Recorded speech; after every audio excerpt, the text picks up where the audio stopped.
Good morning বন্ধুরা, আপনারা সবাই কেমন আছেন?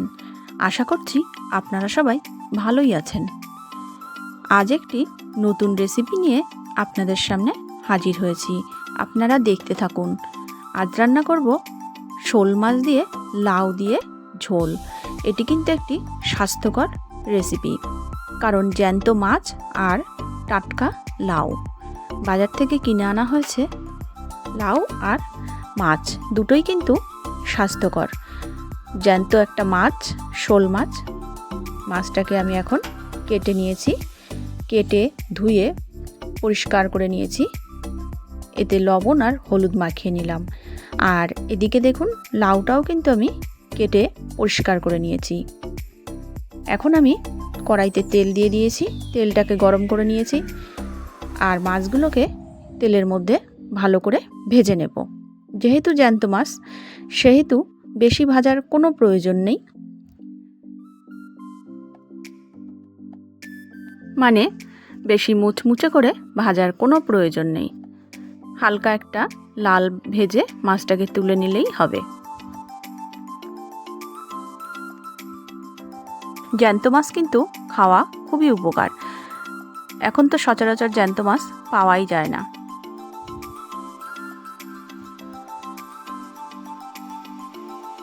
তাই ভাবলাম আজ আপনাদের সঙ্গে এই শোল মাছ দিয়ে লাউয়ের একটা রেসিপি শেয়ার করি।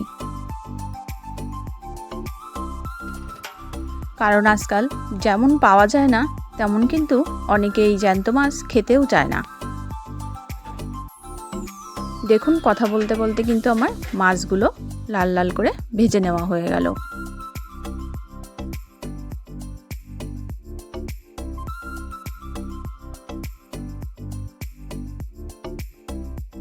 আর আমি মাছের পিসগুলো কিন্তু একটু বড় করেই কেটে নিয়েছি।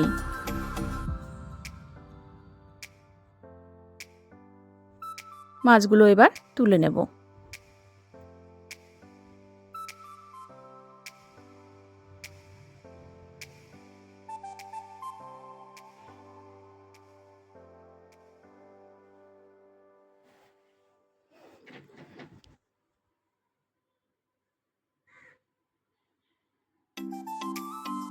দেখতেই পাচ্ছেন বন্ধুরা, আমি কেমন লাল লাল করে ভেজে নিয়েছি।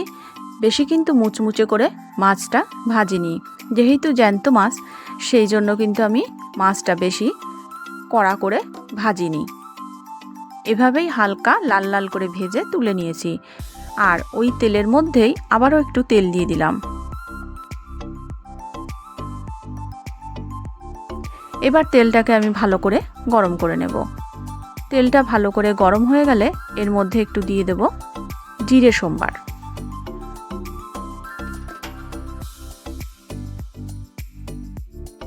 ফোড়নের জন্য আমি দিয়ে দিয়েছি জিরে, গোটা জিরে। জিরেটা যখন একটু লাল লাল হয়ে যাবে, তখন আমি এর মধ্যে দিয়ে দেব কেটে নেওয়া লাউ আর আলু। আলুগুলোকে আমি একটু ভালো হালকা করে ভেজে নিলাম। এরপর এর মধ্যে দিয়ে দেব লাউগুলো। এবার লাউ আর আলুগুলোকে ভালো করে ভেজে নিতে হবে। দিয়ে দিলাম লবণ।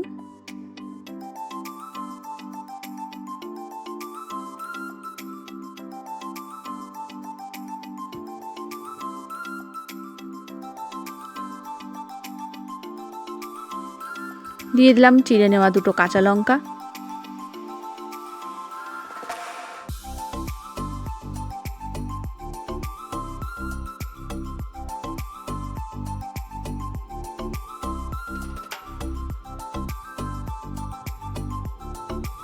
আর বন্ধুরা, এভাবেই ঢেকে ঢেকে লাউটাকে কিন্তু রান্না করতে হবে। তাহলে দেখা যাবে লাউটা কিন্তু প্রায় সেদ্ধ হয়ে যাবে। আর জল দেবেন না। জল দিলে কিন্তু লাউটা তাড়াতাড়ি সেদ্ধ হবে না। এরকমভাবে ঢেকে কষাতেই লাউটা কিন্তু, লাউয়ের যে জল বেরোবে সেই জলেই সেদ্ধ হয়ে যাবে। তাই আমি কিন্তু কোনো জল ব্যবহার করিনি। এভাবেই ঢেকে কষাতেই সেদ্ধ হয়ে যাচ্ছে লাউটা। আবারও ঢেকে দিলাম। দেখুন তুলে দেখেছি লাউটা কিন্তু আমার প্রায় হয়ে এসেছে, তাই আমি এর মধ্যে দিয়ে দিলাম জল। এই যে খুন্তি দিয়ে আমি কিন্তু একটু দেখিয়ে দিলাম লাউটা কিন্তু প্রায় সেদ্ধ হয়ে গেছে। আমি এর মধ্যে দিয়ে দিলাম জল। এরপর আমি দিয়ে দেব ভেজে নেওয়া মাছগুলো।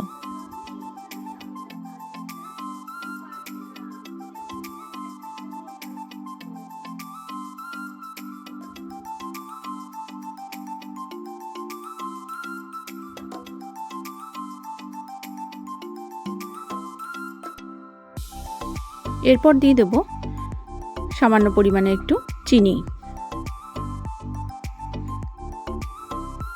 যেহেতু লাউটা একটু পানসা, সেই জন্য একটু চিনি ব্যবহার করলাম।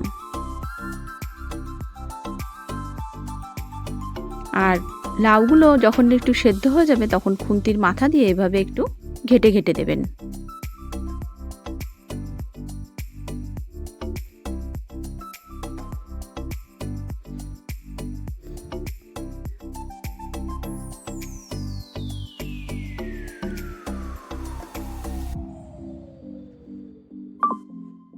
এবার আমি ঝোলটাকে একটু ফুটতে দেব। আর এদিকে দেখুন এই মশলাটা দিয়েই কিন্তু আমি মাছের ঝোলটা রান্না করে নেব। আমি কিন্তু আগে কোনো মশলা ব্যবহার করিনি। আমি এই মশলাটা দেব বলেই কোনো মশলা ব্যবহার করিনি। আপনারাও বাড়িতে এই মশলাটা দিয়েই ঝোলটা রান্না করে খেয়ে দেখবেন। এই গরমে হালকা পাতলা ঝোল কিন্তু খুবই ভালো লাগবে। আর এই মশলাটা যদি মাছের ঝোলে দেওয়া যায় এর স্বাদ কিন্তু দ্বিগুণ বেড়ে যাবে। তাই আমি এখানে ধনে আর জিরে শুকনো কড়াইতে ভেজে নিচ্ছি। এটাকে গুঁড়ো করে নামানোর আগে দিয়ে দেব। এই মশলাটা দেওয়ার জন্য আমি কিন্তু আজকে তরকারিতে কোনো মশলা ব্যবহার করিনি। এই মশলাটাই আসল মশলা।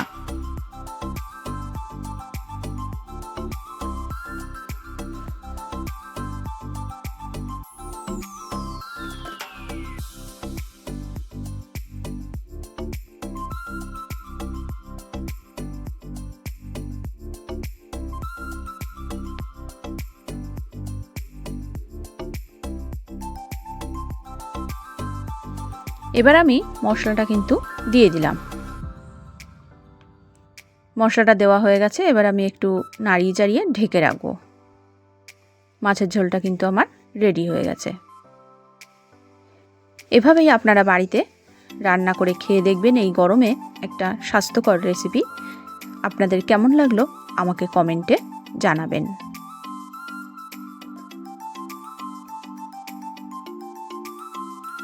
রেডি হয়ে গেছে আমার মাছের ঝোল, শোল মাছ দিয়ে লাউ দিয়ে আলু দিয়ে ঝোল।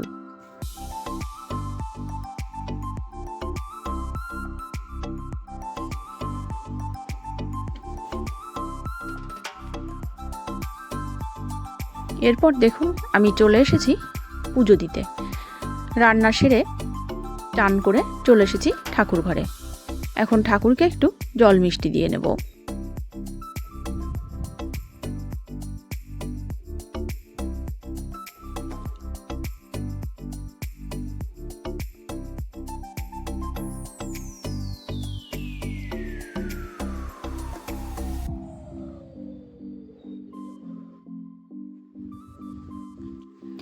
বন্ধুরা দেখতেই পেলেন আমি কিন্তু সিংহাসনটাকে ঝেড়ে পরিষ্কার করে নিলাম। এরপর শিব ঠাকুরকে চান করিয়ে নেব।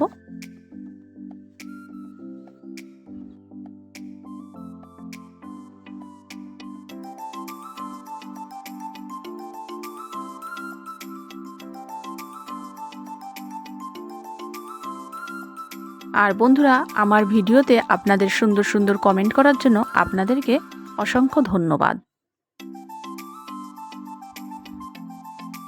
এভাবেই আপনারা আমার পাশে থাকবেন, আমার সাথে থাকবেন আর আমাকে এগিয়ে যেতে সাহায্য করবেন। ঠাকুরের গ্লাসে আমি জল দিয়ে দিচ্ছি।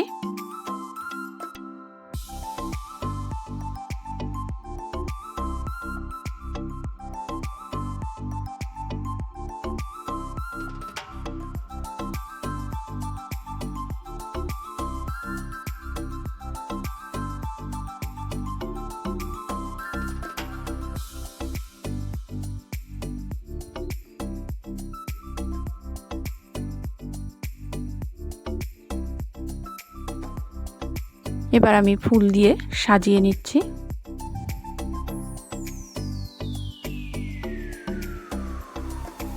এরপর দেখুন আমি শিব ঠাকুরকে ফুল দিয়ে দিচ্ছি।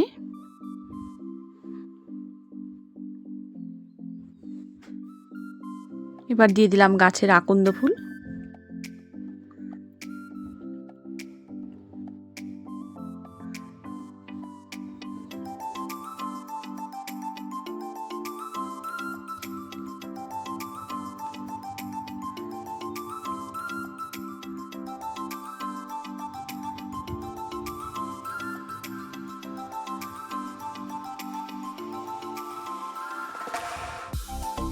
বাবা ভোলেনাথের পুজো করতে গেলে কিন্তু বন্ধুরা কিছুই লাগে না, বাবা কিন্তু ভোলেনাথ একটা বেলপাতাতেই সন্তুষ্ট হন।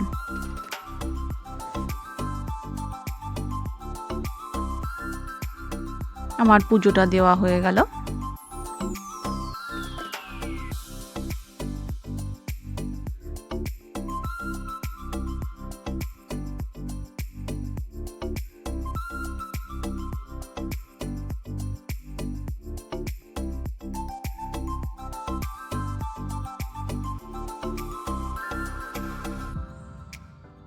দেখতেই পাচ্ছেন বন্ধুরা, এবার আমি আরতিটা করে নিলাম।